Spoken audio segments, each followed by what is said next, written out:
मनापासून नमस्कार. मॅडम बद्दल फक्त 2 ओळी म्हणणार मी.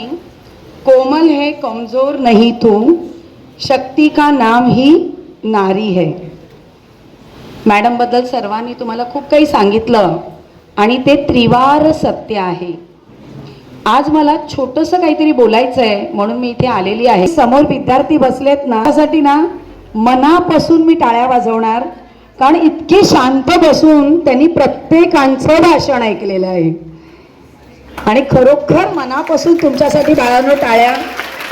की कारण ना तुमची संस्था छान आहे रे. संस्थेकडून मिळालेले संस्कारच चांगले आहेत तुमचे आणि म्हणून तुम्ही इतकी शांत बसलेले मला विद्यार्थी बघायला मिळाले. आतापर्यंत अनेक कार्यक्रमांमध्ये गेली होती, 10 मिनिटं झाल्यानंतर लगेच अशी चुळबुळ चालू झाली मुलांची. पण तुम्ही ना बाळांनो खरोखर आय लव्ह यू, खरंच मनापासून. इतके छान स्टुडंट्स. अच्छा, आता मी तुम्हाला एक प्रश्न विचारते. तुमचे खास मित्र आहेत काय रे कोणी? मित्र म्हणजे मित्रांचे मित्र, मैत्रिणींच्या मैत्रिणी. त्यांना जरा हातात हात घ्या त्यांच्या. जे जे तुमचे खास मित्र आहेत, खास मित्र नाही आहेत का ते खूप लांब आहेत? आहेत ना? घ्या जरा हातात हात. गुड. म्हणजे प्रत्येकाला एक खास मित्र, जवळचा मित्र असतो. माझ्या पण अनेक मित्रमैत्रिणी आहेत, त्यापैकी माझी एक सर्वात बेस्ट मैत्रीण आहे आणि ती म्हणजे मोत. खूप बरं वाटतं. हा जे काही मी उभी आहे ना इथे, मी पण एक शिक्षिकाच आहे, पीटी टीचर आहे, मी पीटी शिक्षिका आहे. मैत्रिणीचं आपल्या जीवनामध्ये काय महत्व असतं ना बाळांनो, ते मी तुम्हाला सांगते. आई वडील निवडता येत नाहीत, भाऊ बहीण निवडता येत नाहीत, ते निसर्गानेच आपल्याला दिलेले असतात. निवडायचे असतात ते मित्र आणि मैत्रिणी. ज्या लोकांनी मित्र चांगला निवडला त्याचं जीवन सफल झालं आणि ज्यांना चुकीचा गुरु मिळाला त्यांचं लाईफ खराब झालं. आणि म्हणून निवड करताना चांगला मित्र आणि चांगली मैत्रीणच निवडा असं मी आवर्जून तुम्हाला सांगेन.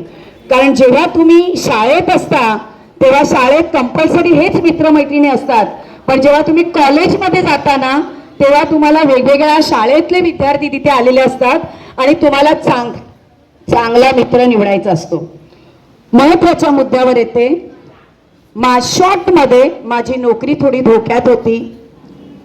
96, 97, 98ला माझं अप्रुव्हल पास झालेलं होतं आणि मध्ये काही कारणास्तव ते खंडित झालं.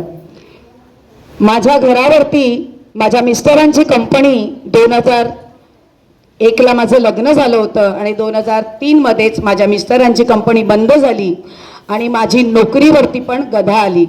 आमच्या दोघांचे पगार बंद. माझ्या घरामध्ये 2001मध्ये माझ्या मुलाला मी जन्म दिला, 2002मध्ये मी माझ्या मुलाला जन्म दिलेला, अद्भुत नाईक. आणि माझ्याकडे त्याला डॉक्टरांकडे न्यायला 150 रुपये नव्हते. तेव्हा मी गव्हर्नमेंटच्या पगारावरून, मी संस्थेच्या पगारावर 1200 रुपयाच्या पगारावरती, माझे सासू सासरे, मला खूप काही नाही सांगायचं आहे. पण जेव्हा हा प्रसंग माझ्यावर आला तो मी माझ्या खास मैत्रिणीला सांगितला की माझ्या घराची परिस्थिती अशी आहे की माझ्या मुलाला डॉक्टरांकडे न्यायला माझ्याकडे 150 रुपये नाहीत. त्यावेळेला जी मला हिंमत नव्हती, आमची संस्था अभिनव शेतकरी शिक्षण मंडळ अतिशय चांगली संस्था आहे. त्या शाळेत मी इयत्ता 5वी पासून शिकले. माझं कॉलेज पण मी त्याच शाळेमध्ये पूर्ण केलं. त्यामुळे अभिनव विद्या मंदिर भाईंदर पूर्वमध्ये सर्व संस्थापक मला शाळा कन्या म्हणून संबोधतात आणि या शाळा कन्येवर झालेला अन्याय कुठेतरी त्यांच्यापर्यंत पोचावा आणि म्हणून मॅडमनी मला शाळा सुटल्यानंतर मी वर्गाच्या म्हणजे शाळेच्या बाहेर आम्ही जात होतो तेव्हा त्यांनी मला सांगितलं, अगं तुझं काय जे दुःख असेल ते संस्थेपर्यंत पोचव, जोपर्यंत त्यांना कळणार नाही तोपर्यंत तुझा सॉल्युशन नाही मिळणार.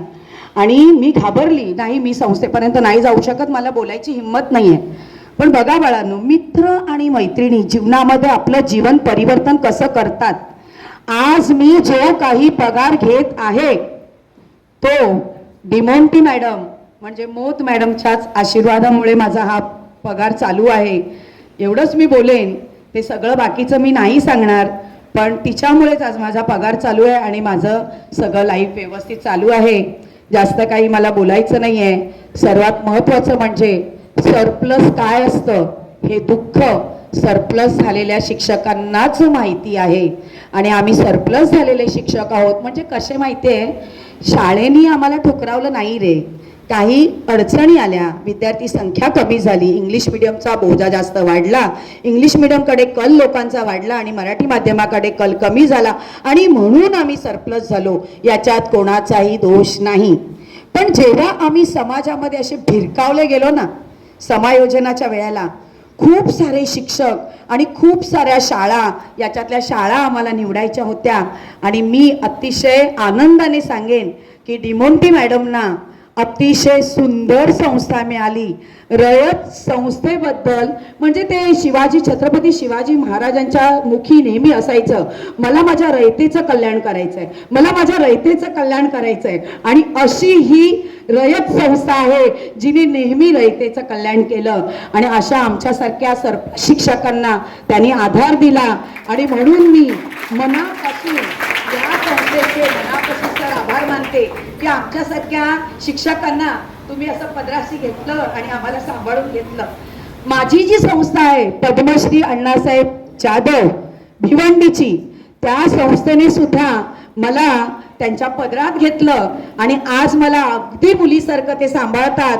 म्हणून मनापासून मी माझ्या पद्मश्री अण्णासाहेब जाधव भिवंडीची जी संस्था आहे त्यांना सुद्धा मनापासून मी प्रणाम करते आणि माझ्या मैत्रिणीला शुभेच्छा देते आणि माझे मी 2 शब्द संपवते. धन्यवाद.